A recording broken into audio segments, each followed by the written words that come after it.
শেষ পর্যন্ত আগস্ট বিপ্লবী জবনিকা পতন হল হাসিনা সরকারের। 1975 সালের 15 আগস্ট নিজের বাসভবনের সপরিবারে খুন হয়েছিলেন শেখ মুজিবুর রহমান।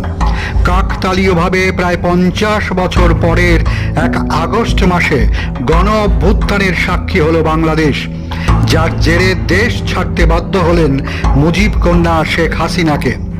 বাংলাদেশের রাজনৈতিক পর্যবেক্ষকদের বক্তব্য, আওয়ামী লীগ সুপ্রিমো হাসিনাই আজকের পরিস্থিতির জন্য দায়ী। প্রথমত, গণতন্ত্রের প্রশ্ন তুলে হাসিনা বিরোধিতা সক্রিয় হচ্ছিল দেশে। দ্বিতীয়ত, বিএনপি জামাতের মতো বিরোধী শক্তি কোটা আন্দোলনকে কাজে লাগায়। তারা ছাত্রদের সরকার বিরোধিতায় ব্যাপকভাবে ইন্ধন দিয়েছে। তাছাড়া হাসিনা জনতার আবেগ বুঝতে পারেননি, সেই কারণেই লাঠি, গুলি, হুঙ্কারের ঔষধেও রোগ সারেনি।